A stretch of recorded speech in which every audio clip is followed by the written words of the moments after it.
Hey everyone, and welcome to the Everyday Heroes podcast.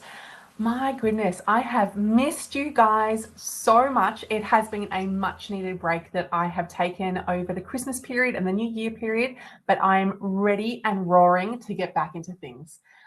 So basically, I wanted to go through a few things with you today, which is essentially going to look like what am I leaving in the past, what am I no longer holding on to, and really what am I going to be doing in the future? What am I aiming for in 2026? And how does that look? So let's rewind a little bit. We went on a beautiful holiday up north and it was divine, right? We take a trip some point during the year, we go up north and we usually drive. And for those parents who just said she drives, yes, we drive. We sometimes we'll go to Gold Coast, sometimes we'll go to Sunshine Coast, sometimes we'll go, Brisbane, different areas, right? And so this time we actually went to Gold Coast, and we've been doing this for a few years. So the kids are very much seasoned professionals when it comes to being in the car. Now, the way we do it, just in case you're interested, we will do Melbourne to Sydney. Obviously, we're stopping on the way. We're stopping for wee breaks. We're stopping for, to eat. We were, when the kids were younger, I would usually pack their lunchbox and we would go a lot further. But now that they're older, they want to stop, they want to get out, they want to eat something at a cafe. And there are actually two amazing cafes that I'm going to tell you with, but let me just finish this part. Then we will drive, so Melbourne to Sydney. We usually sleep in Sydney for a couple of nights, and then we will go all the way up to Gold Coast. Again, we're stopping to toilet breaks, stopping for lunch, and then this time we went to Gold Coast. And it was an easy drive. Like, the kids absolutely loved it, and it's a really good place for them to, multiple reasons why we drive. Okay, the first reason is I love this idea of delayed gratitude, delayed the understanding that they're not always going to get what they want straight away. They're not always going to get that delayed gratification. They're not going to get that gratification, that dopamine hit ASAP, which is what a flight will get you. If you wanted to fly from Melbourne to Gold Coast, you could get there in 2 hours, right? Be there, done it, no problems. But to drive from Melbourne to Gold Coast, all driving time, you're probably looking at 20 hours in the car, right? So it's a long time, but I really want them to understand that this is part of their childhood. I grew up driving to Gold Coast, right? When we were going up in the 90s, and it was beautiful and I loved it. Obviously, it was a different time because obviously the prices of flights were very different to what they are now. But I have so many memories of being in the car. I have so many memories of, mucking around. And Lord, I can tell you, back in the 80s when there were basically no real seatbelt rules. I don't know about you, like all the mums raised in the 80s, the 70s, the 80s, they're like, girl, we got you. I know, I used to sleep in the footwell. I used to remove my seatbelt and sleep in the footwell. Did your head just explode? Yeah. It was a different time back then. It was a different time, and things were done differently. I would never allow my child to take off their seatbelt, especially when you're going 110 kilometers an hour. No chance. But that is how things were done. And so it's a beautiful trip. It's a trip that we like to take because then we know that we're going to get a reset. We know that we're going to go in there, everything comes off, and the kids know what to expect. There's going to be lots of time in the beach. There's lots of time in the pool, lots of ice cream, and lots of good things. And so I love this idea that we can share these memories together with our children and create these memories, as opposed to just getting on a flight and just getting there and it's just like, oh yeah, we're just going to go here. That you've actually got to work for your holidays. Now, granted, this may not work for some of the mums out there, some of the parents out there. This may not work for a majority of parents out there because maybe their autistic child can't sit in the car for that long. So totally understand. And I want to go through some of the things that went right and some of the things that went wrong on our holiday. So let's start with what went right. So one of the things that I will do, and I've been doing this for a few years now, is I will write out my list of things in terms of all the things that I need to pack. And I will write it on my mobile phone in my notes section, and it'll all be there. And then when we finish this holiday, I will literally copy everything that I had needed to pack, and I will put it into the calendar for when we're going to go next, the next time, right? Or I'll just refer back to it in the notes section.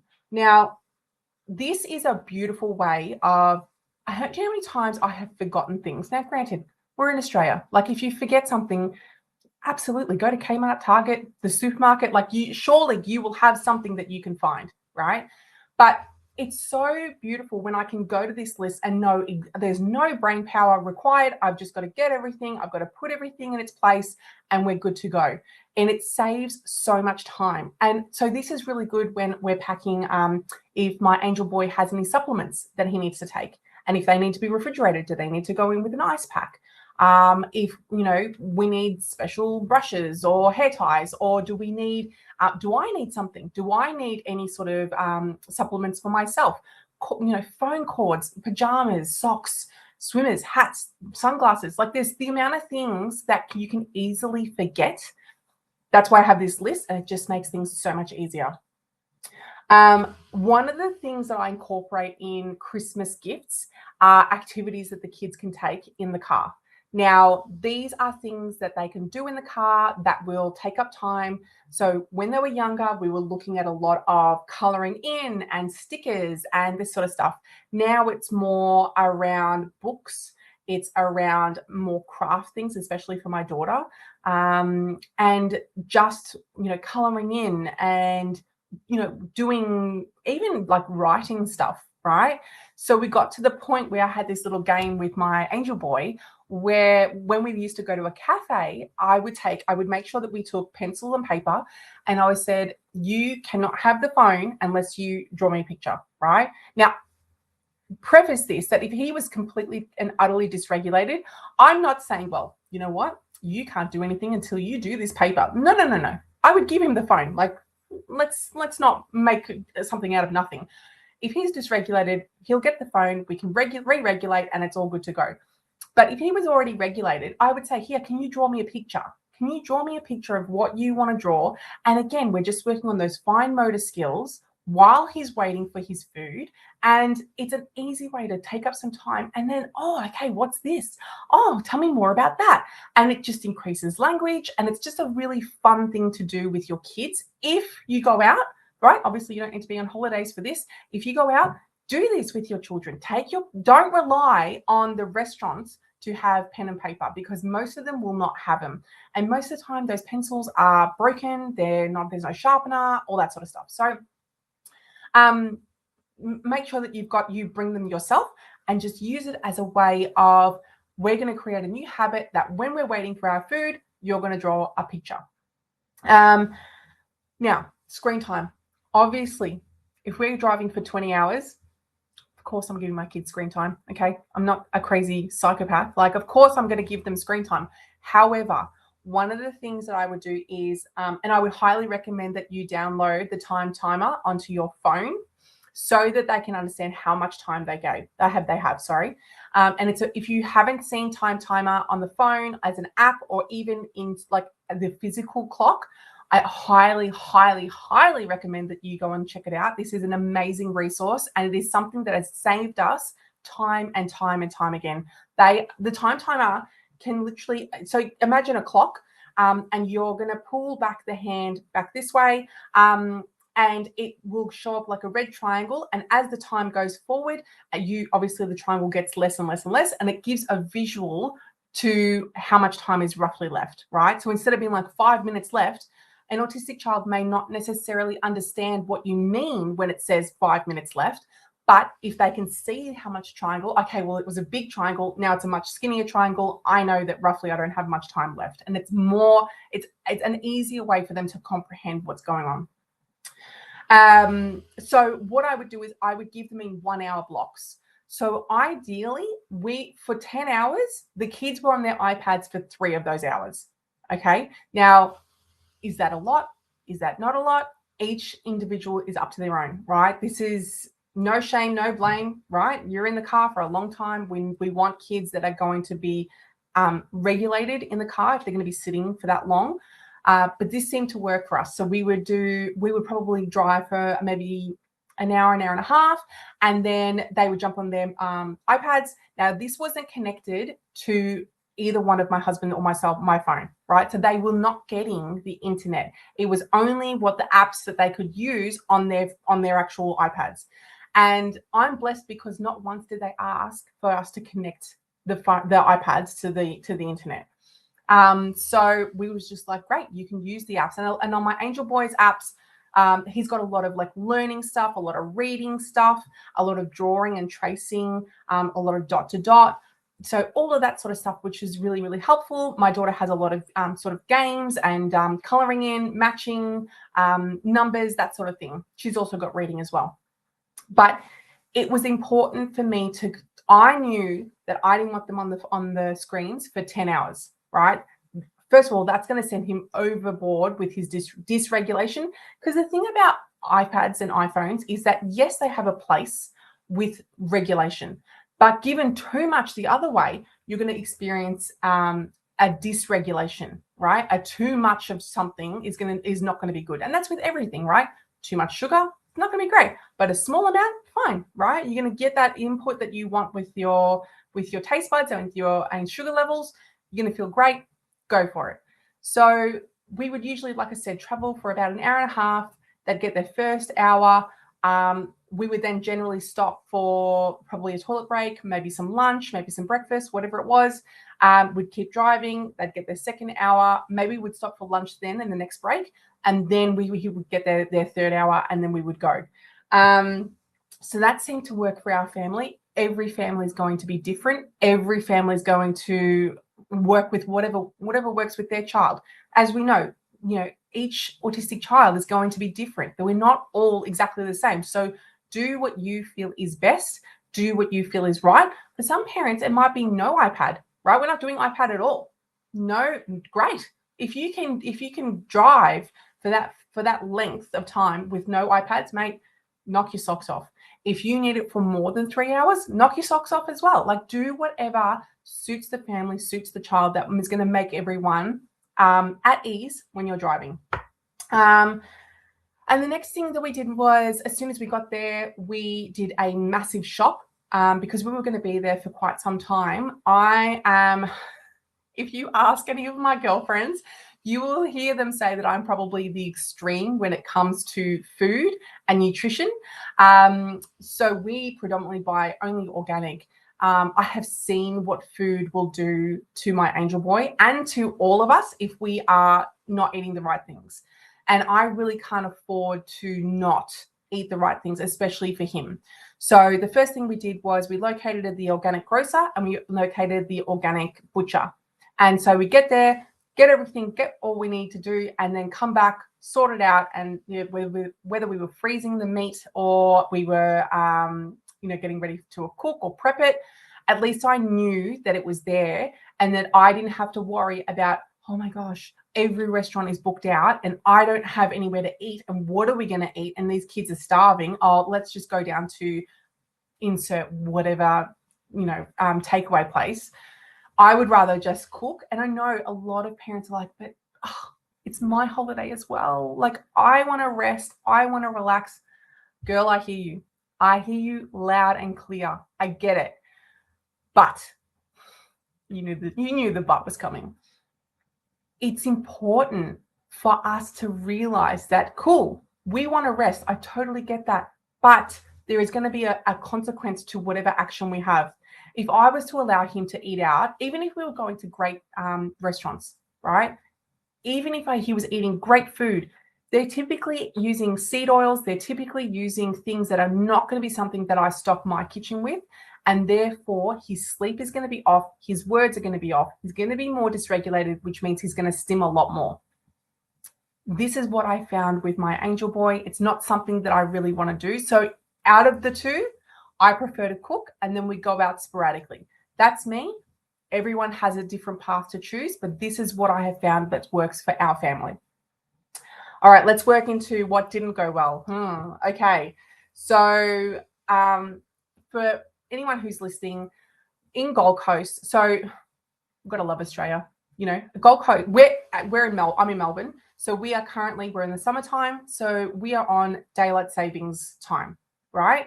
Whereas you go to Gold Coast, they are not on daylight savings times. They don't have daylight savings in Gold Coast, right, in Queensland.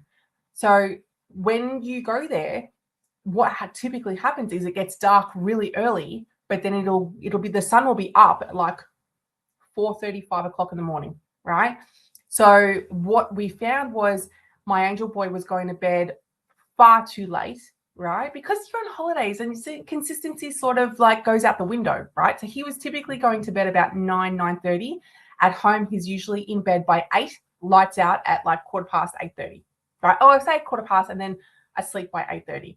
Now, when they're going to bed at 9:30 and it's taking them some time to go to sleep, you're looking at like 9:45, and then waking up at 5:30 in the morning. It was just not enough hours for him. So that was definitely something that made him more dysregulated, and something that I have to remind myself. So I might even put it in my where I keep all the things to pack, is to say, yep, cool, make sure that there's consistency with sleep, and that no matter what, he's going to bed at 8:30, right?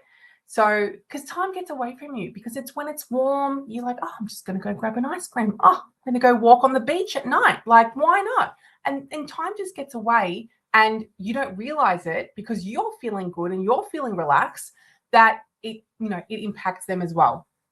Oh Lord, this is a good one. So where we stayed, they have the most amazing ice cream place, right? And I love ice cream, but I want it to be hot, right? I'm not the person who's going to go and eat ice cream when it's cold, right? I don't know that's not my jam. But I'm telling you, if I went to this ice cream place, every time we walk past, I'm like, oh, we've got to get an ice cream. And if I'm getting ice cream, I want him to have an ice cream too. Too much ice cream, too much dairy, too much sugar, too much of everything just causes too much of what's going on. But of course, Gluttonous over here wanted to have some. So, because they had a really nice Dubai chocolate, OMG, it was beautiful.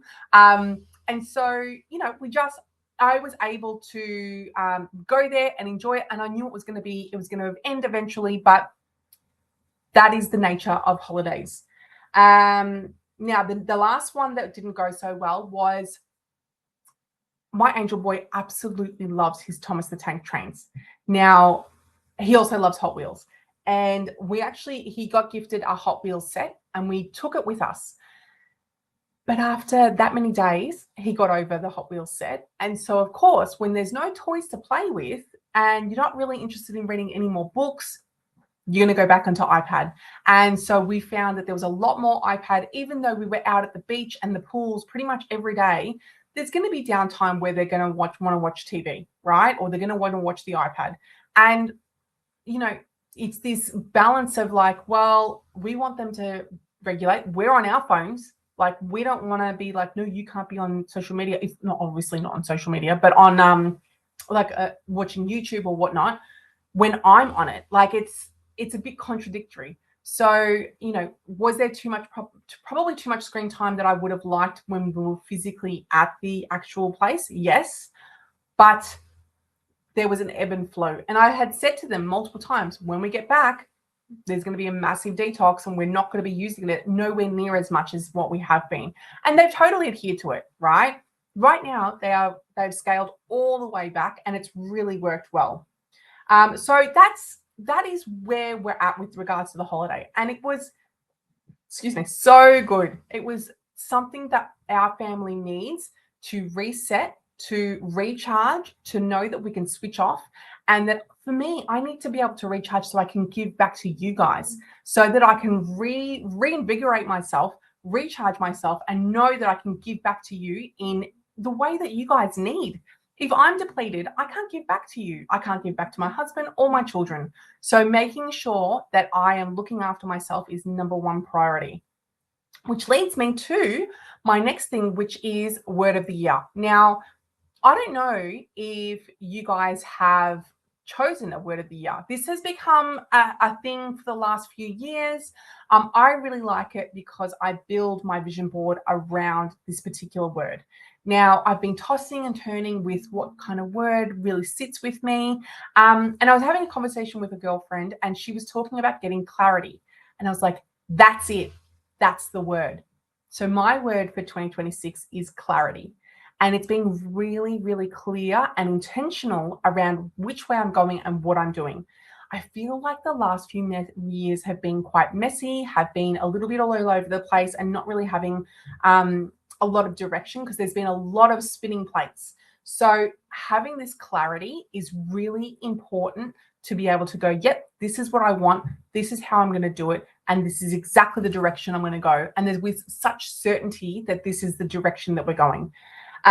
Keep an eye out because I've got an amazing post which I'll be posting probably tomorrow for you to help you find your word of the year.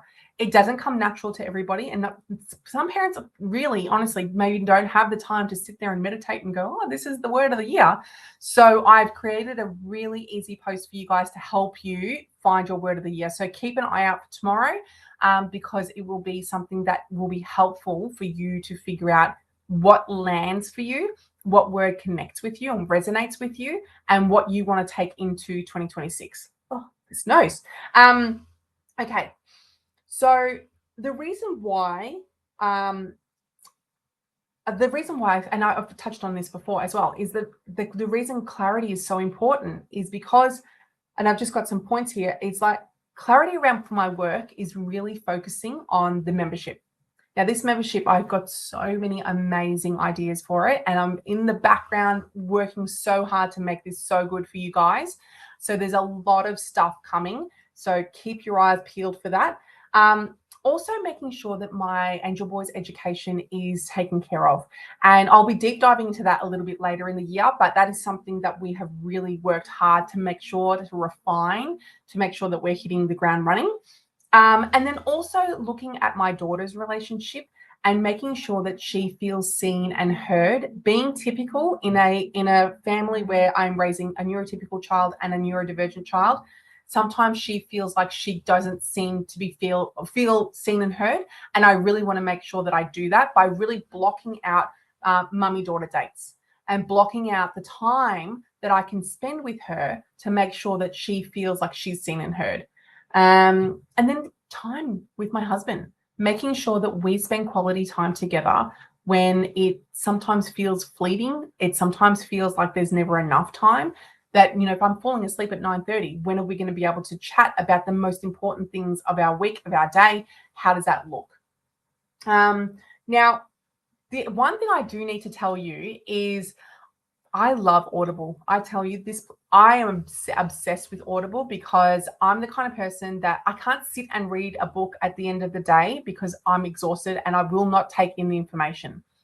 Give me some headphones or I'm in the car, I'm going to listen to that book and it is going to go gangbusters. Now, the book that I'm reading currently, and I will post it after this podcast, is Tiny Habits by BJ Fogg. Now, this is so good because it just gives you really easy, really tangible ways to create new habits. Now, one of the things I loved is there was an example. Actually, I should say to you that in the Audible version, there's a massive downloadable. So you can go in there and download this huge PDF that he's got, which will help you with creating these new habits. But one of the things that he was saying was, I think this woman was trying to cook her breakfast and she was really struggling to get into the habit of cooking her own breakfast. So the first thing he was encouraging her to do was to go to the hot plate and switch on a burner. That's it. Switch it on for 3 seconds and then switch it off. And just getting the habit in the morning of switching it on and switching it off, right? And it wasn't that he was looking at making the step as easy as possible to get your brain to understand that, okay, this is something that's easy. I don't have any resistance to turning on a burner. But what we were doing is we were rewiring the brain to be able to see that actually this habit isn't too hard. So once she figured out how to how she created a habit of turning on the burner. Then the next thing was to boil a thing of water. Well, when she started boiling it, she's like, well, that seems wasteful. So I'm going to put the oats in the water, right? And then it just gradually built from there. So if you're looking to create new habits, and January, especially for countries in the Southern Hemisphere, being in summertime, it is a great way to build habits. So if you're looking to start a new habit on whether it's exercise, drinking more water, talking to yourself more kindly, trying to keep the house cleaner, keeping up with therapy appointments, like all of these sort of things, I would definitely give this book a read. It's a really easy read and he talks so nicely in there. And it's something that you can listen to and really gain so much information. What else? And then, so what are the things that I'm going to do to make this year a success? A few things, actually. Exercise is absolutely going to be at the forefront. I feel like a couple of things. Up in Gold Coast, there were so many women wearing their active wear, looking like in size 8, looking stunning. And I'm like, girl, I do not have a supermodel body, but I'm getting back into it. So this year is definitely going to be about exercise. I have, scheduled out some really strong goals, some really strong weight goals in terms of lifting weights, and very strong cardio goals. And so I really want to make sure that I'm hitting those. And I know I'll feel so accomplished if I hit them. The other thing is to eat really well. And I'm really looking at doing a deep dive into how much protein I'm eating, how many carbs I'm eating. I'm tracking my food to see what that looks like, and to make sure that I can do what I can do to make sure that if I'm eating enough protein and carbs, then everything else works well. Your brain works better, your energy levels are better, and the likelihood of being more regulated is going to be much higher. Obviously, I want to build this membership to the best of its capacity, and it's going to be some really good stuff. Like I said before, I am working tirelessly in the background to try and get it to where it needs to be. We're not quite there yet, but that's okay because I'm still working on the background to make sure we're going to really knock it out of the park. I'm going to increase my speaking events this year, and I'm going to be increasing my speaking events at schools. So if you want me to come and chat with in your school, talk to the teachers, talk to the families, please reach out to your principal, let them know that you'd love me to come in, and I'm more than happy to do that. Currently, I've been out to a few schools now where I'm meeting with them once a month, and we're having kind of like a catch up with all the parents. And it's usually at about like 9:30 at a local cafe, or in the school if that works as well. And it's basically like a group coaching session where someone will say something and I'll coach them through it. Or sometimes it's just like a venting session where parents just want to be seen and heard and feel like their journey is being validated. So if that is something that you guys want to sort out, please let me know. I'm more than happy to come out to the school. So that's pretty much it for where I am with 2026.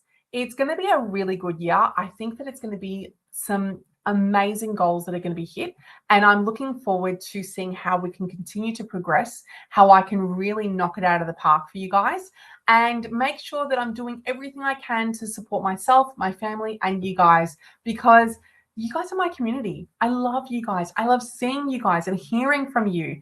I love being on the journey with you because I know what it feels like because I'm living it too. So making sure that if you feel stuck, if you feel overwhelmed, if you feel like you're not moving as fast as you should be, or that you're in comparison mode, reach out, right? Because chances are I have most certainly been there, and I will be able to support you in one way or another, right?